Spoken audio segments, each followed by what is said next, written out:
Once again, welcome back to KC's Classes. KC's Classes-ന്റെ മറ്റൊരു എപ്പിസോഡിലേക്ക് എല്ലാവർക്കും സ്വാഗതം. This is Kiran CS. Kerala PSC junior accountant category number 363 364 2025 ഈ ഒരു പോസ്റ്റിന്റെ സ്മാർട്ട് സ്റ്റഡി വീഡിയോസ് നമ്മൾ കണ്ടിന്യൂ ചെയ്യാണ്. സോ നമ്മൾ പുതിയൊരു മൊഡ്യൂളിലോട്ടാണ് കിടക്കുന്നത്. കോസ്റ്റ് അക്കൗണ്ടിങ്ങിന്റെ ഇൻട്രൊഡക്ഷൻ പാർട്ട്ണർ റിലേറ്റ് ചെയ്തിട്ടുള്ള MCQs ആണ് നമ്മൾ ആരംഭിക്കുന്നത്.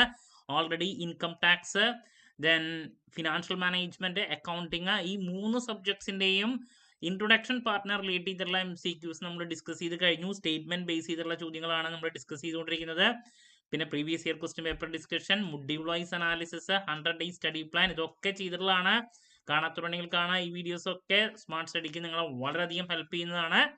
സോ വീഡിയോയിലോട്ട് പോണേക്കാൾ മുമ്പ് പറയാനുള്ളത്, നമ്മുടെ സ്ഥാപനം Kerala PSC commerce and management relate ചെയ്തിട്ടുള്ള എല്ലാ പോസ്റ്റുകൾക്കും ഓൺലൈൻ ആയിട്ട് കോച്ചിങ് പ്രൊവൈഡ് ചെയ്യുന്ന സ്ഥാപനമാണ്. നമ്മുടെ ആപ്പിലൂടെയാണ് ക്ലാസ്സസ് അവൈലബിൾ ആവുക. Live sessions, recorded sessions, PDF notes, MCQ practices, previous year question paper discussion, അങ്ങനെ സ്റ്റുഡൻസിന് വേണ്ടിയിട്ടുള്ള എൻറ്റയർ സപ്പോർട്ട് നമ്മൾ പ്രൊവൈഡ് ചെയ്യുന്നുണ്ട് കേട്ടോ. സോ നമ്മുടെ ക്ലാസ്സിൽ ജോയിൻ ചെയ്ത് പഠിച്ച് Kerala PSC commerce and management relate ചെയ്തിട്ടുള്ള പോസ്റ്റുകൾ ക്രാക്ക് ചെയ്യാൻ താല്പര്യമുള്ള സ്റ്റുഡൻസിന് ഡിസ്ക്രിപ്ഷൻ ബോക്സിലുള്ള എൻ്റെ വാട്സ്ആപ്പ് നമ്പറിൽ കോൺടാക്ട് ചെയ്യാം, ക്ലാസ്സസ് ആക്സസ് ചെയ്യാം. ഓക്കെ, സോ നമുക്ക് എന്തെങ്കിലും വീഡിയോയിലോട്ട് കിടക്കാം. അപ്പോൾ ആദ്യത്തെ ചോദ്യം ഇതാണ്. Cost accountings main objectives are cost control and cost reduction. Number 2, cost accounting is mainly prepared for external stakeholders. Number 3, cost accounting ends with the preparation of statistical data. 3 statements, 1 and 3 are correct, 1 and 2 are correct, 2 and 3 are correct, all are correct. നോക്കാം നമുക്ക് ആദ്യത്തെ statement എന്താ. Cost accountings main objectives are cost control and cost reduction. ശരിയല്ലേ? Cost കൺട്രോളും cost റിഡക്ഷനും ആണ് main objectives ഈ പറയുന്ന cost അക്കൗണ്ടിങ്ങിന്റെ. ശരിയായിട്ടുള്ള statement ആണ്. Number 2, cost accounting is mainly prepared for external stakeholders. അത് തെറ്റാണ്. കോസ്റ്റ് അക്കൗണ്ടിങ് എന്ന് പറയുന്നത് ഇന്റേണൽ കാര്യങ്ങൾക്ക് വേണ്ടിയിട്ടാണ് നമ്മൾ മെയിൻ ആയിട്ട് യൂസ് ചെയ്യുന്നത്. എക്സ്റ്റേണൽ സ്റ്റേക്ക് ഹോൾഡേഴ്സിന് ഫിനാൻഷ്യൽ അക്കൗണ്ടിങ് ആണ് അല്ലേ. പ്രോഫിറ്റ് ആൻഡ് ലോസ് അക്കൗണ്ട് വരച്ച് പ്രോഫിറ്റ് ആണോ ലോസ് ആണോ എന്നുള്ളത് നോക്കുന്നു. അതിനുശേഷം ഫിനാൻഷ്യൽ പൊസിഷൻ ബാലൻസ് ഷീറ്റിലൂടെ അറിയുന്നു. അത് എക്സ്റ്റേണൽ സ്റ്റേക്ക് ഹോൾഡേഴ്സിന് വേണ്ടിയിട്ട്. അപ്പൊ ഇത് ആക്ച്വലി തെറ്റായിട്ടുള്ള സ്റ്റേറ്റ്മെന്റ് ആണ്.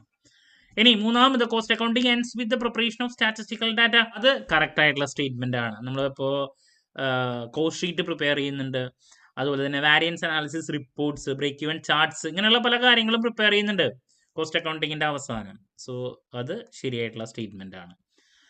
അപ്പോൾ 1ഉം 3 ആണ് കറക്റ്റ് ആയിട്ട് വരുന്നത്. ഓപ്ഷൻ എ ആണ് answer. Okay, moving to question number 2. നമുക്ക് ചോദ്യത്തിലോട്ട് പോവാം. Costing is the technique and process of ascertaining cost.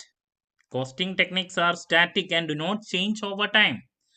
The costing process involves day-to-day routine activities. 1 and 3 are correct. 1 and 2 are correct. 2 and 3 all are correct. നോക്കാം ആദ്യത്തെ statement. Costing is the technique and process of ascertaining cost. ശരിയായിട്ടുള്ള statement അല്ലേ? Costing എന്ന് പറഞ്ഞാൽ എന്താ? Technique and process of ascertaining cost. കോസ്റ്റിനെ ascertain ചെയ്യുക, അതിനാണ് നമ്മൾ കോസ്റ്റിംഗ് എന്ന് പറയാം. കറക്റ്റ് സ്റ്റേറ്റ്മെന്റ് ആണ്. Number 2, costing techniques are static and do not change over time. അത് തെറ്റാണ്. കോസ്റ്റിംഗ് ടെക്നിക് എന്ന് പറയുന്നത് ആക്ച്വലി ഡൈനാമിക് ആണ്. എന്തൊക്കെ മാറ്റങ്ങൾ സംഭവിക്കുന്നു അതനുസരിച്ചിട്ട് ഇതിലൊക്കെ ചേഞ്ചസ് നമുക്ക് കാണാൻ സാധിക്കും. അല്ലാണ്ട് സ്റ്റാറ്റിക് അല്ല, മാറാത്ത ഒന്നല്ല, എപ്പോഴും മാറിക്കൊണ്ടിരിക്കുന്ന ഒന്നാണ് കോസ്റ്റിംഗ് ടെക്നിക്സ് എന്ന് പറയുന്നത്. അപ്പോൾ രണ്ടാമത്തെ സ്റ്റേറ്റ്മെന്റ് തെറ്റാണ്. Then costing process involves day to day routine activities. അത് ശരിയാണ്. ഡേ ടു ഡേ കാര്യങ്ങൾ റെക്കോർഡ് ചെയ്യുന്ന പരിപാടിയാണ് ഈ പറയുന്ന കോസ്റ്റിംഗിൽ നടക്കുന്നത് അല്ലേ. ആ പ്രോസസ്സാണ് കോസ്റ്റിംഗ് എന്ന് പറയുന്നത്. അതിലൂടെ കോസ്റ്റിനെ അസർട്ടൈൻ ചെയ്യുക. സോ 1ഉം 3 ആണ് കറക്റ്റ്. ഓപ്ഷൻ എ ആണ് ആൻസർ വരിക. നമുക്ക് അടുത്ത ക്വസ്റ്റ്യനിലോട്ട് കിടക്കാം. Question number 3, cost accountancy applies costing principles for cost control. Number 2, cost accountancy includes presentation of information for decision making. Number 3, cost accountancy is limited only to cost recording. 1 and 3, 1 and 2, 2 and 3, all statements are correct. നോക്കാം ആദ്യത്തെ എന്താ പറഞ്ഞിരിക്കുന്നത്. Cost accounting applies costing principles for cost control. ശരിയല്ല? Cost അക്കൗണ്ടൻസിയിൽ നമ്മൾ കോസ്റ്റിംഗിന്റെ principles cost കൺട്രോളിന് വേണ്ടിയിട്ട് apply ചെയ്യുന്നുണ്ട്. ശരിയായിട്ടുള്ള കാര്യമാണ്. കോസ്റ്റ് അക്കൗണ്ടൻസിയിൽ കോസ്റ്റിംഗ് പ്രിൻസിപ്പിൾസ് അപ്ലൈ ചെയ്യുന്നുണ്ട്. പർപ്പസ് ഈ പറയുന്ന കോസ്റ്റ് കൺട്രോൾ ആണ്. ഇനി cost accountancy includes presentation of information for decision making. അത് ശരി, നമ്മൾ കോസ്റ്റിനൊക്കെ കണ്ടുപിടിച്ചതിന് ശേഷം നമ്മളത് പ്രസന്റ് ചെയ്യുന്നുണ്ട്. ആ ഇൻഫർമേഷൻ വെച്ചിട്ട് നമ്മൾ ഡിസിഷൻ എടുക്കാൻ വേണ്ടിയിട്ടാണ് ഈ പരിപാടിയൊക്കെ ചെയ്യുന്നത് അല്ലേ? ഡിസിഷൻ മേക്കിങ്ങിനെ ഹെൽപ്പ് ചെയ്യുന്നുണ്ട്. അപ്പോൾ അതും ശരിയായിട്ടുള്ള കാര്യമാണ്. ഇനി cost accountancy is limited only to cost recording. Cost accountancy എന്ന് പറയുന്നത് കോസ്റ്റ് റെക്കോർഡിങ്ങിൽ അത്രയേ ഉള്ളൂ അതിന്റെ സ്കോപ്പ് എന്ന് പറയുന്നത്. അത് തെറ്റാണ്. കോസ്റ്റ് റെക്കോർഡിംഗ് മാത്രമല്ലല്ലോ, കോസ്റ്റ് കൺട്രോൾ, കോസ്റ്റ് റിഡക്ഷൻ, ഇങ്ങനെയുള്ള ഒരുപാട് കാര്യങ്ങൾ അതിൽ വരുന്നുണ്ട്. കോസ്റ്റ് ഓഡിറ്റ് അല്ലേ? അപ്പോൾ മൂന്നാമത്തെ സ്റ്റേറ്റ്മെന്റ് തെറ്റാണ്. അപ്പോൾ 1ഉം 2 ആണ് കറക്റ്റ് ആയിട്ട് വരിക. ഓപ്ഷൻ ബി ആണ് answer. Moving to question number 4. So നമുക്ക് നോക്കാം. ആദ്യത്തെ സ്റ്റേറ്റ്മെന്റ് എന്താ? One objective of cost accounting is determination of selling price. ശരിയായിട്ടുള്ള സ്റ്റേറ്റ്മെന്റ് അല്ലേ? നമുക്കറിയാം, നമ്മൾ കോസ്റ്റ് ഷീറ്റ് വരയ്ക്കുമ്പോൾ നമുക്ക് break down of total cost ലഭിക്കുന്നു. അതിനുശേഷം അതിന്റെ കൂടെ നമ്മൾ പ്രോഫിറ്റ് കൂടി ആഡ് ചെയ്തിട്ടാണ് നമുക്ക് സെല്ലിംഗ് പ്രൈസ് ഫൈൻഡ് ഔട്ട് ചെയ്യാൻ സാധിക്കുക. അപ്പോ ഓരോ ഐറ്റത്തിന്റെയും കോസ്റ്റിന്റെ ബ്രേക്ക് ഡൗൺ എന്ന് പറയുന്നത് നമ്മൾ കോസ്റ്റ് അക്കൗണ്ടിങ്ങിൽ പ്രിപ്പയർ ചെയ്യുന്നുണ്ട്. സോ അതിലൂടെ നമുക്ക് സെല്ലിംഗ് പ്രൈസ് ഫിക്സ് ചെയ്യാൻ സാധിക്കുന്നു എന്ന് പറയുന്നത് ശരിയായിട്ടുള്ള കാര്യമാണ്. ഒബ്ജക്റ്റീവ് ആണ്, കറക്റ്റ് സ്റ്റേറ്റ്മെന്റ് ആണ്. Number 2, cost accounting helps in valuation of closing inventory. അതും ശരിയല്ലേ? ഇപ്പൊ മെറ്റീരിയൽ തന്നെ നമുക്കറിയാം. ഇപ്പൊ ഫിഫോ, ലിഫോ, വെയ്റ്റഡ് ആവറേജ്, പല മെത്തേഡുകളുണ്ട്. ഇതൊക്കെ പല മെത്തേഡുകളും നമ്മളെ ഇൻവെന്ററി, ക്ലോസിംഗ് ഇൻവെന്ററിയുടെ വാല്യൂ ഫൈൻഡ് ഔട്ട് ചെയ്യാൻ ഹെൽപ്പ് ചെയ്യുന്നു അല്ലേ? അതും ശരിയാണ്. ഇനി cost accounting ignores efficiency measurement. അത് തെറ്റാണ്. Cost accounting efficiency measurement ignore ചെയ്യണമെന്ന് പറയുന്നത് തെറ്റല്ലേ? ഇപ്പൊ സ്റ്റാൻഡേർഡ് കോസ്റ്റിംഗ്, വാരിയൻസ് അനാലിസിസ്, ഇതിലൊക്കെ നമ്മൾ കാണാൻ സാധിക്കുന്നത് എഫിഷ്യൻസി മെഷർ ചെയ്യലാണ്. സ്റ്റാൻഡേർഡ് കോസ്റ്റ് വയ്ക്കുന്നു, ആക്ച്വലി സംഭവിക്കുന്നു, അതിന്റെ ഡീവിയേഷൻ ഉണ്ടോ എന്ന് നോക്കുന്നു, ബെറ്റർമെന്റിന് വേണ്ടിയിട്ട് നമ്മൾ നെക്സ്റ്റ് ഇനി വർക്ക് ചെയ്യണം.